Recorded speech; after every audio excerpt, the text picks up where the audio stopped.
Welcome to Praja television news బులెటిన్ల ముందుగా headlines.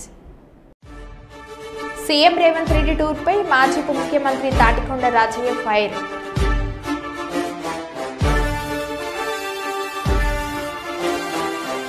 ప్రతి నియోజకవర్గంలో 3500 ఇందిరమ్మ ఇళ్ల నిర్మాణం మంత్రి పొంగులేటి.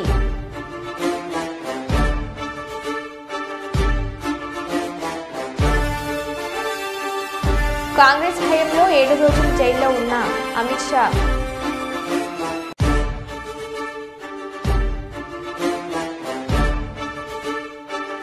అనంతపురం శ్రీ సత్యసాయి జిల్లా కదిరిలో దారి తప్పిన మహిళా డిగ్రీ కళాశాల ప్రిన్సిపల్.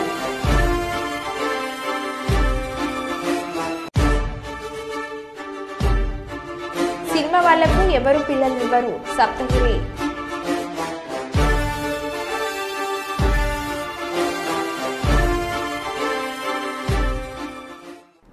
ఇక వివరాల్లోకి వెళ్తే సీఎం రేవంత్ రెడ్డి జనగాం జిల్లా స్టేషన్ గన్పూర్ పర్యటన సందర్భంగా జీసీసీ మాజీ చైర్మన్ అభిమాన్ గాంధీ నాయక్ ని మండల బీఆర్ఎస్ నాయకులను కొడగండ్ల పోలీసులు అర్ధరాత్రి ముందస్తు అరెస్ట్ చేసిన పోలీస్ సిబ్బంది. ఇటు సందర్భంగా ఆదివారం పోలీస్ స్టేషన్ వెళ్లి సిందే రామోజీ మాట్లాడుతూ అర్ధరాత్రి ముందస్తు అక్రమ అరెస్టు హేయమని అన్నారు. ప్రభుత్వం ఏర్పడి 15 నెలలు గడుస్తున్న రాష్ట్ర పరిస్థితి దేశంలోనే తలదించుకునేలా చేసిన రేవంత్ సర్కార్ అని అన్నారు. ఈ అక్రమ అరెస్టుతో భయపడేది లేదు. మా నాయకుడు కేసీఆర్ దయన్న గారి సారథ్యంలో బీఆర్ఎస్ పార్టీ తరపున మీ కాంగ్రెస్ ప్రభుత్వాన్ని హామీలు నెరవేర్చేంత వరకు ప్రజల మధ్యలో ఎండగడతామని కాంగ్రెస్ ప్రభుత్వాన్ని డిమాండ్ చేశారు. ఈ కార్యక్రమంలో మాజీ market chairman Peram Ramu, BRS party Palakurthi నియోజకవర్గం social media coordinator Desagani Satish, Kodakandla పట్టణ అధ్యక్షులు మాసారం వెంకట నారాయణ, ఎస్టీసీఎల్ మండల అధ్యక్షులు బుక్య మాగ్య నాయక్, ప్రవీణ్ వెంకటేష్, సాయి రాజు, యాకు తదితరులు పాల్గొన్నారు. అప్రజాస్వామ్యంగా మీరు ఇచ్చిన హామీలు 420 హామీలు 6 గ్యారెంటీలు ఇవి కూడా అమలు చేస్తలేరు కాబట్టి ప్రజలు ఎక్కడికక్కడ ఈరోజు నిరోధిస్తున్నారు.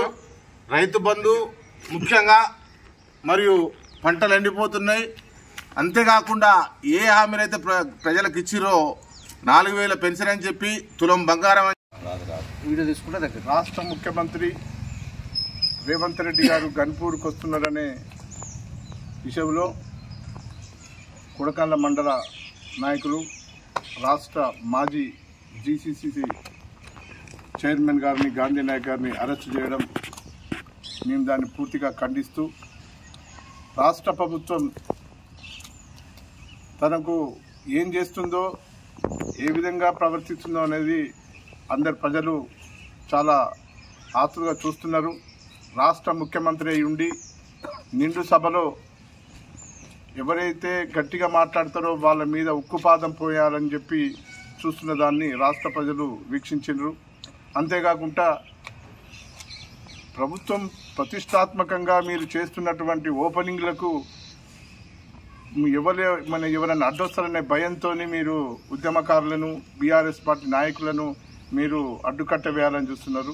బీఆర్ఎస్ నాయకులతో మీకేం కాదు. ప్రజలు మిమ్మల్ని తిప్పికొట్టి తరిమి కొట్టే రోజులు దగ్గరున్నాయి. అంతేకాకుండా గుర్తుంచుకో రేవంత్ రెడ్డి గారు, మన పక్క రాష్ట్రమైనటువంటి ఆంధ్రప్రదేశ్లో ఇట్లే అంత నియంత పాలన చేస్తే వైఎస్ జగన్మోహన్ రెడ్డికి 11 ఇచ్చిండ్రు, నీకు 1 కూడా రాదని చెప్పి గుర్తుంచుకో. దయచేసి ఇట్లాంటి పనులు, పిచ్చి చేష్టలు మానుకోవాలి. అందరూ ఒకవేళ మీరు కనుక రైతులకు నీళ్లు, రైతు బంధు, కరెంటు సక్రమంగా ఇచ్చినట్లయితే ఏ ప్రజలు మిమ్మల్ని అడ్డుకోరు. ఇవన్నీ చేస్తున్నారు కాబట్టే మీరు ఇట్లా అక్రమ అరెస్టులు చేస్తే అందరు ప్రజలు భయపడుతున్నారు అనుకుంటున్నారు. ఇంకా దీని మీద తీవ్రంగా అందరు కలిసి కంపల్సరీ పోరాటం చేస్తారు. ఇలాంటి కనుక వికిలి చేష్టలు కనుక చేస్తే తిరిగి మేము ఉద్యమం చేయవలసి వస్తుంది. ఖబర్దార్ రేవంత్ రెడ్డి గారు తెలియజేస్తూ ఈ అక్రమ అరెస్టును ఖండిస్తూ నేను అసలైన జర్నలిస్టులు ఎవరో గుర్తించాలి. జర్నలిస్టు సంఘాలు వారి లిస్టును మాకు ఇవ్వాలి. ఆ జాబితాలో లేని వారిని క్రిమినల్స్ కింద చూస్తాం. బట్టలు ఊడదీసి కొడతాం. నాకు చీమనెత్తురు ఉంది, అన్నింటిని ఓడ్చుకోలేను. చట్ట ప్రకారమే వారిని శిక్షిస్తా. దీనిపై ఓ చట్టం కూడా తెస్తామని అసెంబ్లీ స్పష్టం చేశారు. అందుకే అధ్యక్ష, తమరు కూడా అక్కడి నుంచి ఆదేశాలు ఇవ్వండి. దీని మీద చర్చ జరగాలి. మీడియా మిత్రులకు కూడా నేను అడుగుతున్నా, మీ సంఘాలు ఏవైతున్నాయో సంఘాల నాయకులను కూడా అడుగుతున్నా, ఎవరో జర్నలిస్టులు లిస్ట్ ఇవ్వండి. జర్నలిస్ట్ అనే పదానికి డెఫినేషన్ ఏందో ఇవ్వండి, ఆ లిస్ట్ ఇవ్వండి. ఆ లిస్టులో ఉన్నోళ్ళు ఇట్లా తప్పు చేస్తే ఏం శిక్షిస్తారో మీరు నిర్ణయించండి. ఆ లిస్టులో లేనోడు జర్నలిస్ట్ కాడు, జర్నలిస్ట్ కానోడిని క్రిమినల్ కిందనే చూస్తాము. ఆ క్రిమినల్స్ని ఎట్లా జవాబు చెప్పాలనో గట్లనే చెప్తాం. ముసుగేసుకొని వస్తే ముసుగు ఊడవికి బట్టలు గుడ్డలు ఊడదీసి కొడతా అని చెప్తున్నా. నేను తమాషా చేయొద్దు. నేను కూడా మనిషిని, నాకు చీమునెత్తురుంది. అన్నిటికీ బరాయించుకుంటే తప్పులని అన్నిటిని మోసుకుంటే ఏదో కుర్చీలు ఉన్నా కాబట్టి ఊరుకుంటా అని ఏమన్నా ఏషాలు వేయదలుచుకోరాం. అన్ని చట్టపరంగానే చేస్తా. చట్టాన్ని పరిధి నేను దాటను. ప్రతిదానికి శిక్ష ఒక విధానం ఉంది. ఏది కూడా పరిధి దాటను. ఎందుకంటే నేను ముఖ్యమంత్రిని. చట్ట పరిధిలోనే అన్ని శిక్షలు ఉంటాయి. జర్నలిస్టులకు కూడా నా సూచన, ఎవరు జర్నలిస్ట్ గతంలో రేవంత్ రెడ్డి మాట్లాడిన బూతులను ప్లే చేసి చూపించిన మాజీ మంత్రి ఎమ్మెల్యే హరీష్ రావు. ఇంకా రేవంత్ రెడ్డి గారు భాష గురించి మాట్లాడినారు. ఇవాళ ఆయన బూతులు, అసలు ఆ బూతులు వినడానికే ఒళ్ళు జల్లరిస్తుంది. మీరు చూడండి ఆయన బూతులు. అసలు ఈ రాష్ట్రంలో నిన్నేదో పెద్ద నీతి మంత్రులు లెక్క మాట్లాడుతున్నాను. ఏమని ఇట్లా మాట్లాడొచ్చునా, ఈ రకంగా మాట్లాడితే మంచిదేనా అని చెప్పి నిన్న మాట్లాడుతుండు. అసలు ఈ బూతులకు ఆద్యుడెవరు? నువ్వు కాదా రేవంత్ రెడ్డి గారు? అసలు నువ్వు మాట్లాడినటువంటి బూతులు నిన్న ముఖ్యమంత్రిగా నువ్వు బట్టలు ఇప్పదీసి రోడ్డు మీద కొట్టం అని జర్నలిస్టులను పట్టుకొని మాట్లాడుతావు, సంస్కారహీనంగా మాట్లాడుతావు. అసలు గతంలో రేవంత్ రెడ్డి గారు మాట్లాడిన భాష ఒక్కసారి చూసినాక నేను మాట్లాడతాను. ఆంజయ్ బాబు షార్ట్గా పెట్టు. ఈ సన్నాసి రండ అలాగే ఎర్ర గాల్చి పిర్రల మీద వాతలు పెడతాం. మీరు ఒక్కసారి చెప్పండి. నీ ముడ్డి మీద డ్రాయర్ కూడా ఉండదు. పీకడం మొదలు పెడితే బిడ్డ నడి బజార్లో ఉరి తీయాలన్నా, 100 మీటర్ల గోతి తీసి పాతి పెట్టాలన్నా, ఒక్కనొక్కని పండబెట్టి తొక్కి పేగులు తీసి మెడలేసుకొని ఊరేగుదాం బిడ్డ. లోపల నా కొడుకులు ఛానళ్ళు ఉన్నాయి కదా అని అడ్డగోలు చేస్తే చూసుకుంటూ ఊకుంటా అంటారు. పండబెట్టి తొక్కి పేగులు తీస్తే గాడిద కొడుకులు నొక్కనొక్కని. అట్లాంటి లప్పుడు నా కొడుకులకు నేను సమాధానం చెప్పను.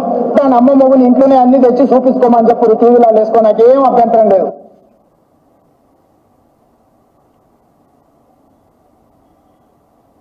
నెత్తి మీద కాలు పెట్టి తొక్కకపోతే గుండు కొట్టించుకుంటే అట్లనే నా కొడుకల్లారా రండి. అట్లనే తెలంగాణ ప్రజలు అడవి పందులకి అయ్యో అరే సన్నాసుడు కార్యకర్తలు వాళ్ళని పట్టుకొని వేప చెట్టు కట్టేసి లాగుల కొండలించి కొడతారని చెప్పి బోర్ల పక్కన పండబెట్టి తొక్కుతాం. వేముల వీరేశాన్ని నల్గొండ క్లాక్ టవర్ దగ్గర బట్టలు పదిసి పిర్రలు వాళ్ళ దగ్గర కొడితే ఎట్లా జవాబు చెప్పాలి? గట్లనే చెప్తాం. మూసిగేసుకొని వస్తే మూసుకు ఊడవికి బట్టలు గుడ్డలు ఊడదీసి కొడతా అని చెప్తున్నాను.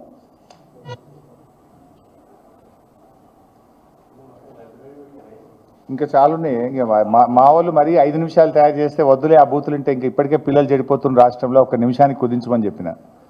ఈ వ్యాఖ్యలు విని విని సమాజం చెడిపోతుంది, వద్దు 1 నిమిషం చాలని చెప్పిన. అంటే నేను అనేది ఏంటంటే, రేవంత్ రెడ్డి గారు నీ భార్యాబిడ్డలే భార్యాబిడ్డలా? ఎదుటి వాళ్ళకు భార్యాబిడ్డలు ఉండరా? ఎదుటి వాళ్ళకు అక్కా చెల్లెలు ఉండరా? ఎదుటి వాళ్ళ కుటుంబ సభ్యులు ఉండరా? నీ దాకా వస్తే కానీ నొప్పి తెలియదా నీకు? నువ్వు గతంలో కేసీఆర్ గారిని పట్టుకొని కాల్చిపారేయాలని మాట్లాడినావు, ప్రగతి భవన్ను పేల్చివేయాలని మాట్లాడినావు. ఇక నీ బూతులు ఆ నోట్తో నేను చెప్పలేను. ఆ బూతులు మాట్లాడితే నా నాలుక ఖరాబ్ అవుతుంది. కానీ అంత పచ్చి బూతులు మాట్లాడినావు నువ్వు. కానీ నిన్నేమంటున్నావు? ఇట్లా అంటారా అట్లా. మరి అప్పుడు గతంలో నువ్వు అసలు బాడీ షేమింగ్కు బ్రాండ్ అంబాసిడర్ నువ్వు కదా. కేటీఆర్ గారు కుమారుడు మైనర్ అబ్బాయి, పాపం ఆయన చదువుకునే ఒక స్కూలుకు వెళ్ళే విద్యార్థి. ఆ బాబుని ఆ పిల్లవాడిని పట్టుకొని కూడా నోటుకొచ్చినట్టు మాట్లాడినావు కదా. నా ఎత్తు పొడుగు గురించి కూడా అడ్డమైన కూతలు కూసినావు కదా నువ్వు. అసలు బాడీ షేమింగ్కు రాజకీయాల్లో అవకాశం ఉంటుందా? ఏం మాట్లాడుతావు నువ్వు? అసలు మనిషివా పశువువా నువ్వు? మనిషి అయితే అన్నం తినేటోడైతే ఇట్లా మాట్లాడింది నువ్వు, చెడగొట్టింది నువ్వు, రాజకీయాలను కలుషితం చేసింది నువ్వు, బూతులకు నిలయం చేసింది నువ్వు. ఏదో 100 ఎలుకలు తిన్న పిల్లట నేను శాకాహారిని అన్నట్టు బూతులకు బ్రాండ్ అంబాసిడర్ నువ్వు. ఇవాళ నీతి సూత్రాలు, నీతి వ్యాఖ్యలు నువ్వు వల్లిస్తే ఎట్లా రేవంత్ రెడ్డి గారు? NASA crew 10 team International Space Station ISSకి విజయవంతంగా చేరింది. క్రూ 9 బృందాన్ని రిలీవ్ చేసేందుకు క్రూ 10 వచ్చింది. సునీత విలియమ్స్, విల్మోర్ సహా కొత్త క్రూకర్స్కు ఆస్ట్రోనట్ స్వాగతం పలికారు. ప్రస్తుతం ISSలో 11 మంది ఆస్ట్రోనట్స్ ఉన్నారు. 2 రోజుల హ్యాండోవర్ ప్రక్రియ తర్వాత 9 నెలల స్పేస్ మిషన్ ముగించుకొని సునీత విలియమ్స్, విల్మోర్ ఈ నెల 19న భూమికి చేరుకోనున్నారు. Visiting vehicle needs to stay outside of until given explicit permission to proceed in closer to the International Space Station.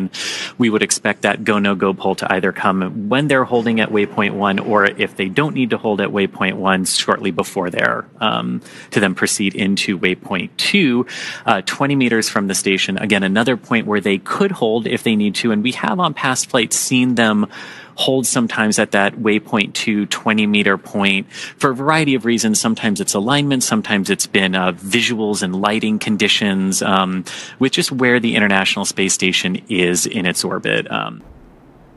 Bhadradri Kothagudem జిల్లా రాష్ట్ర వ్యాప్తంగా 587 మండలాల్లోనే 587 గ్రామాలు పైలట్ ప్రాజెక్టుగా తీసుకుని ఇందిరమ్మ ఇళ్ల నిర్మాణం ప్రారంభిస్తున్నట్లు రాష్ట్ర రెవెన్యూ శాఖ మంత్రి పొంగులేటి శ్రీనివాసరెడ్డి తెలిపారు. ఇల్లందు మండలం పూబల్లి గ్రామంలో ఇందిరమ్మ ఇళ్ల నిర్మాణానికి గృహ నిర్మాణ సమాచార రెవెన్యూ శాఖ మంత్రి పొంగులేటి శ్రీనివాసరెడ్డి స్థానిక ఇల్లందు ఎమ్మెల్యే కోరం కనకయ్యతో కలిసి శంకుస్థాపన చేశారు.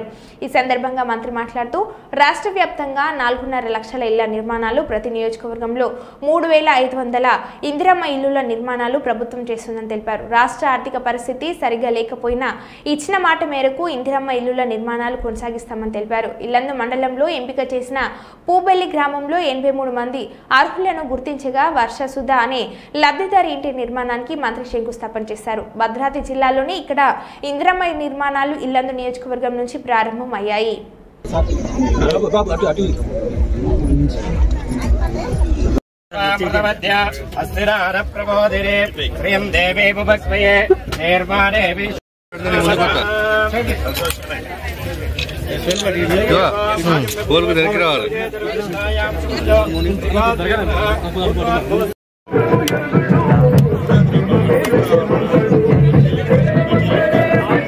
రాజేష్, నువ్వు ఫోటోలు ఇస్తానంటే మేము ముందుకు రాకపోదాం కదా. సరే సరే నేను ఇస్తాను.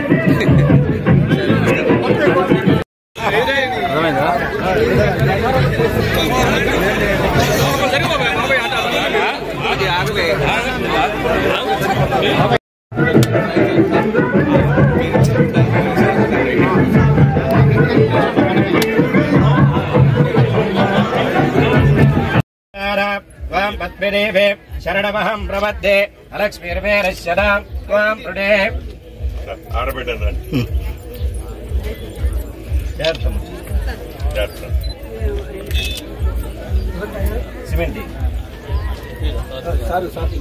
20 లక్షల ఇళ్లు కట్టాలన్న చిత్తశుద్ధితో ఈ ప్రభుత్వం ఈనాడు పనిచేస్తుంది.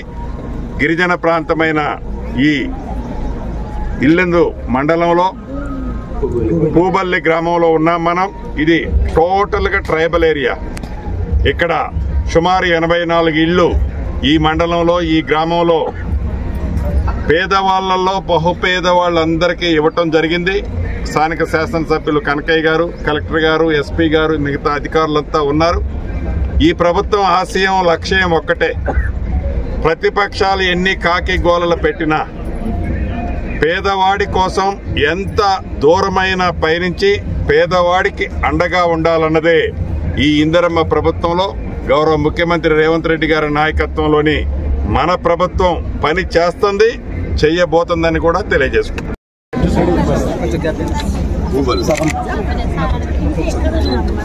ప్రేక్షకులందరికీ హృదయపూర్వక నమస్కారం. కాంగ్రెస్ పార్టీ అంటేనే ఇందిరమ్మ ఇళ్ళు, ఇందిరమ్మ ఇళ్ళు అంటేనే కాంగ్రెస్ పార్టీ. ఈ ఇందిరమ్మ రాజ్యంలో గౌరవ ముఖ్యమంత్రి రేవంత్ రెడ్డి గారి నాయకత్వంలోని మన ప్రభుత్వం ఏదైతే పేదవాడి చిరకాల కోరిక, పేదవాడి చిరు కోరిక గడిచిన 10 సంవత్సరాల్లో ఆనాటి ప్రభుత్వం విస్మరించింది. ఇందిరమ్మ రాజ్యంలో ప్రభుత్వం ఏర్పడిన మొదటి సంవత్సరంలో రాష్ట్ర వ్యాప్తంగా 4,50,000 ఇళ్లు ఇచ్చే కార్యక్రమాన్ని చేపట్టి దాంట్లో భాగంగా ప్రతి మండలంలో ఒక గ్రామాన్ని పైలట్ గ్రామంగా తీసుకొని ఈనాడు రాష్ట్ర వ్యాప్తంగా 587 మండలాల్లో 587 గ్రామాల్లో ఈ స్కీము ఇప్పటికే ప్రారంభించడం జరిగింది. దీంట్లో భాగంగా రాబోయే కొద్ది రోజుల్లోనే నాకు తెలిసి ఈ మార్చ్ ఎండింగ్ లోపే ఏదైతే ప్రతి నియోజకవర్గానికి తక్కువలో తక్కువ 3,500 ఇళ్ళు ఇస్తామని చెప్పామో, గిరిజన కాన్స్టిట్యున్సీలు, ఎస్సీ కాన్స్టిట్యున్సీలో అదనంగా మరిన్ని జోడి చేసి రాష్ట్ర వ్యాప్తంగా ప్రతి నియోజకవర్గంలో ఇందిరమ్మ ఇళ్ళు మొదట విడత 3,500 ఇళ్ళు తగ్గకుండా 4,50,000 రాష్ట్ర వ్యాప్తంగా కట్టే కార్యక్రమాన్ని యుద్ధ ప్రాతిపదిక మీద ఈ రాష్ట్ర ప్రభుత్వం చిత్తశుద్ధితో ఈనాడు చేపట్టడం జరిగింది. కేంద్ర ప్రభుత్వం నుంచి వచ్చే అరాకొర సహాయం అనేక అడ్డంకులు పెట్టినా తప్పకుండా ఏ దిశతోనైతే ఇందిరమ్మ ప్రభుత్వం ఈనాడు వడివడిగా అడుగులు వేస్తుందో ఆ అడుగులు ఏ ఒక్క అడుగు కూడా వెనకకి వేయకుండా రాష్ట్ర ఆర్థిక పరిస్థితి బాగలేకపోయినా ఇచ్చిన మాట ప్రకారం ఇందిరమ్మ ఇళ్ళు ఈ రాబోయే ఆల్ ఇండియా సమత సైనిక్ దళ్ మార్చి 13న 98వ ఆవిర్భావ దినోత్సవ కార్యక్రమాన్ని దేవరకొండ పట్టణంలోని అంబేద్కర్ స్టాచ్యూ వద్ద ఘనంగా నిర్వహించారు. ఈ సందర్భంగా సంఘాన్ని ఉద్దేశించి మాట్లాడుతున్న ఆ సంఘం రాష్ట్ర సంయుక్త కార్యదర్శి డాక్టర్ బుర్రి వెంకన్న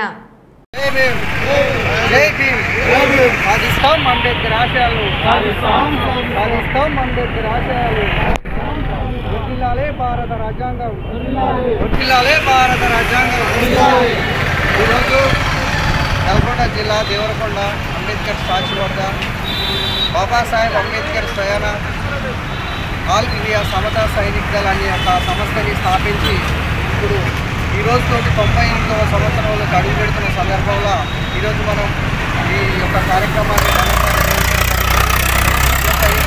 ఉద్దేశం ఏంటంటే ఆనాడు బాబాసాహెబ్ అంబేద్కర్ ఆల్ ఇండియా సమతా సైనిక్ దళ్ అనే ఒక సంస్థని స్థాపించడం కోసం బ్రిటిష్ వాళ్ళలో పనిచేస్తున్నటువంటి రిటైర్మెంట్ సైనికులను తీసుకొని ఈ యొక్క సంస్థను మార్చి 13, 1920 స్థాపించడం జరిగింది.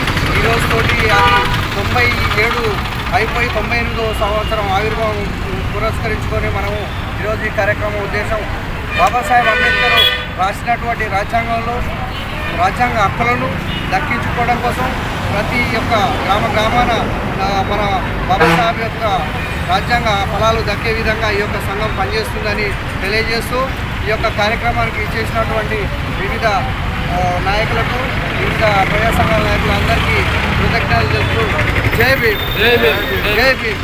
సాధిస్తాం అంబేద్కర్ ఆశయాలను, సాధిస్తాం అంబేద్కర్ ఆశయాలను.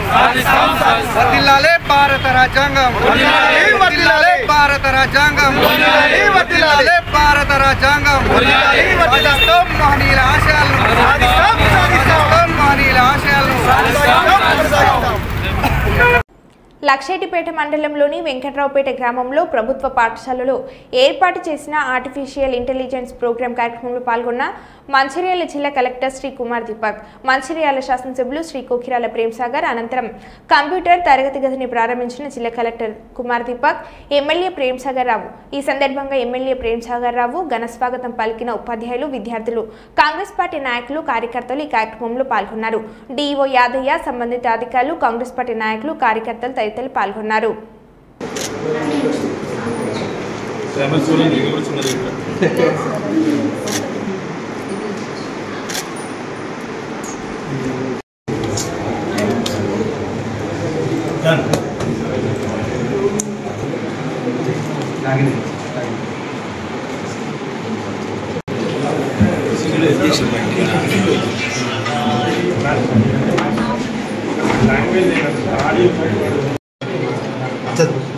నేను రోజు బడికి వెళ్తాను.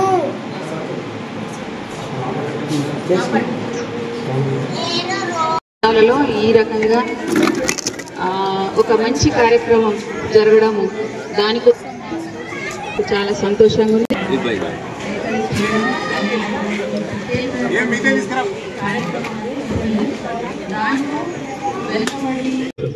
ఇది మొదటిది.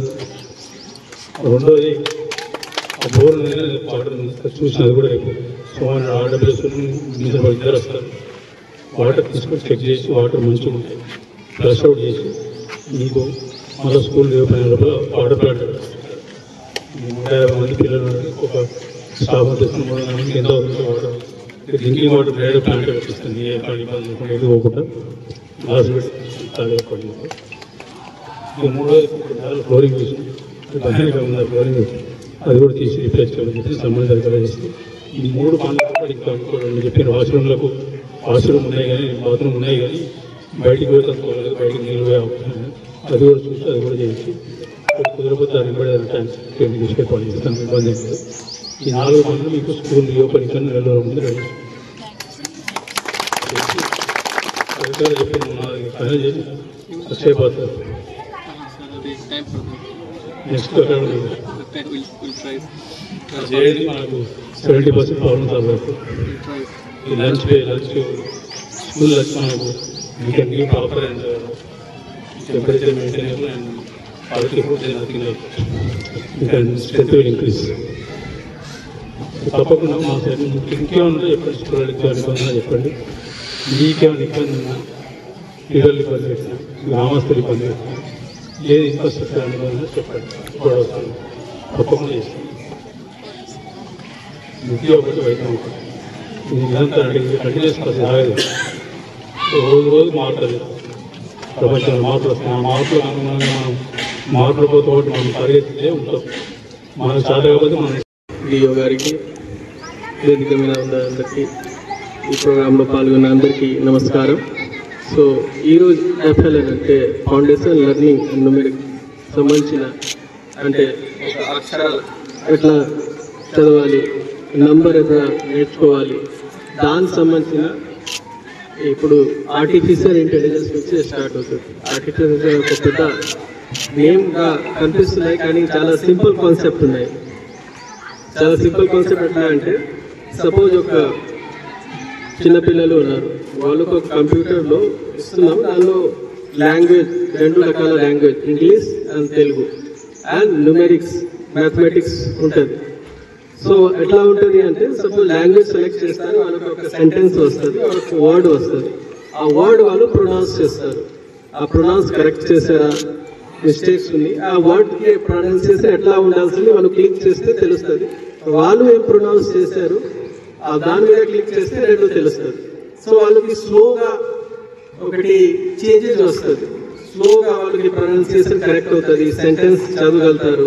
సేమ్గా మ్యాథమెటిక్స్లో ఫస్ట్ చిన్న చిన్న ఎడిషన్స్ వస్తుంది తర్వాత వాళ్ళు ఎంత డిఫైన్ అవుతారు డిఫికల్టీ లెవెల్ అట్లే ఇంక్రీజ్ అవుతుంది. దాన్ని బట్టి వాళ్ళకి లెర్నింగ్ అవుట్కమ్ కొంచెం మంచిగా వస్తుంది. సో రాష్ట్ర ప్రభుత్వం నుంచి ఫస్ట్ ఎన్రోల్మెంట్ పెంచాలి తర్వాత క్వాలిటీ ఎడ్యుకేషన్ ఇవ్వాల్సింది. మీ అందరికీ తెలుసు కొంచెం టైం ముందు మనం టీచర్స్కి జాయినింగ్ లెటర్ ఇవ్వడం జరిగింది. ఇప్పుడు టీచర్ ఎండిన పంట పొలాలను సర్వే చేయించి నష్టపోయిన రైతులకు ఎకరానికి 50,000 రూపాయల నష్టపరిహారం ఇవ్వాలని సిపిఎం జిల్లా కమిటీ సభ్యులు చిట్యాల సోమన్న మండల కార్యదర్శి మాచర్ల సారయ్య ప్రభుత్వాన్ని డిమాండ్ చేశారు. పాలకుర్తి నియోజకవర్గ కేంద్రంలో సిపిఎం ఆధ్వర్యంలో నష్టపోయిన రైతాంగానికి నష్టపరిహారం ఇవ్వాలని రాస్తారోకో నిర్వహించారు. ఈ సందర్భంగా వారు మాట్లాడుతూ దేశానికి అన్నం పెట్టే రైతులు అప్పుల పాలై ఆత్మహత్యలు చేసుకుంటే రాష్ట్ర ప్రభుత్వం కల్లబల్లి మాటలతో కాలం వెల్లిదిస్తుందని అన్నారు. ఎండిపోయిన పంటలను సర్వే చేసి నష్టపరిహారం అందించాలని లేని ఏడల రైతులను ఐక్యం చేసి ఉద్యమాలు ఉధృతం చేస్తామని హెచ్చరించారు. ఈ కార్యక్రమంలో సిపిఎం మండల కమిటీ సభ్యులు సోమసత్వం మాసంపల్లి నాగయ్య ఎదునూరి మాధర్ బెల్లి సంపత్ వివిధ గ్రామాల నాయకులు పనికిర భాస్కర్ సోమ నర్సయ్య టి లింగన్న తదితరులు పాల్గొన్నారు. పడుతున్నటువంటి ఈ పరిస్థితులలో ప్రభుత్వం రైతాంగం పట్ల కనీసం ప్రేమ లేకుండా ఉన్నటువంటి పరిస్థితి ఉన్నది. మరి రైతుల పట్ల రాష్ట్ర ప్రభుత్వాలు సౌతుతల్లి ప్రేమ చూపిస్తున్నటువంటి పరిస్థితి ఉన్నది. ఈ నియోజకవర్గంలో పాలకుర్తి రిజర్వాయర్ కనుక పూర్తి చేస్తే దాని కింద దాదాపుగా సుమారుగా 7,500 మంది రైతులు బతకొచ్చు అని చెప్పేసి ఎకరాలు బతకొచ్చు అని చెప్పేసి అధికారులు చెప్తున్నటువంటి పరిస్థితి ఉన్నది. అంటే అటు ప్రాజెక్టులు పూర్తి చేయరు ఇటు రైతులకు పనిముట్లు కానీ అట్లాగే రైతులకు ఇచ్చేటువంటి ఎరువులు సబ్సిడీలో ఇవ్వరు రైతు పండించినటువంటి పంటకు గిట్టుబాటు ధర ఇవ్వరు మరోవైపు రైతులకు రుణమాఫీ చేయరు. అదే సందర్భంగా రైతులు పెట్టుబడి కోసం వడ్డీ వ్యాపారుల కాడ అప్పులు తీసుకొచ్చి ఈరోజు వారు అప్పులు కట్టక ఆత్మహత్య చేసుకునే పరిస్థితి ఉన్నది. మరి ఇవన్నీ ఈ రాష్ట్ర ప్రభుత్వానికి అవపడతలేవా అని చెప్పేసి ఈ సందర్భంగా సిపిఎంగా మేము అడుగుతా ఉన్నాం. మరి ఇప్పటికైనా రైతాంగం పట్ల ఏమాత్రం ఈ రాష్ట్ర ప్రభుత్వాలకు ప్రేమ ఉన్నా, వారిని ఆదుకోవాలనే ఆలోచన ఉన్నా ముందస్తు చర్యలు తీసుకొని రైతాంగం ఇబ్బంది పడకుండా దేవాదుల ద్వారా నీరును అందించాలని చెప్పేసి సిపిఎంగా డిమాండ్ చేస్తా ఉన్నాం. ఇప్పటికైనా రాష్ట్ర ప్రభుత్వం కళ్ళు తెరవకుంటే రైతాంగాన్ని ఏకం చేసి సిపిఎం ఆధ్వర్యంలో పెద్ద ఎత్తున ఉద్యమాలు ఉధృతం చేస్తామని చెప్పేసి ఈ సందర్భంగా హెచ్చరిస్తా ఉన్నాం. పాలకుర్తి మండల కేంద్రంలో చెన్నూరు రిజర్వాయరు, ఇటు పాలకుర్తి రిజర్వాయరు ఉన్నది. రెండు పూర్తి చేయక గత ప్రభుత్వం కూడా పూర్తి చేయలేదు. దానికి ప్రభుత్వం కేటాయించింది 66 కోట్లు పాలకుర్తి రిజర్వాయర్కు, కనీసం 18 కోట్లే కేటాయించారు. పూర్తిగా పని కాలేదు. అదేవిధంగా చెన్నూరు రిజర్వాయరు 100 కోట్లు ఎక్స్పెండ్, దానికి 20 కోట్లే కేటాయించారు. మళ్ళీ ఈ గత ప్రభుత్వము పూర్తి చేయలేదు పనులు. మరి ఈ ప్రభుత్వం వచ్చినాక కూడా రీఎక్స్పెండ్ చేసి దానికి 35 తిరిగి 70 కోట్లు అదనంగా రీఎక్స్పెండ్ చేశారు. 200 కోట్లు పెంచారు. 200 కోట్లే కానీ ఇప్పటికి కూడా 1 రూపాయి కూడా కేటాయించలేదు. మరో బులెటిన్లో మళ్ళీ కలుద్దాం. Stay tuned.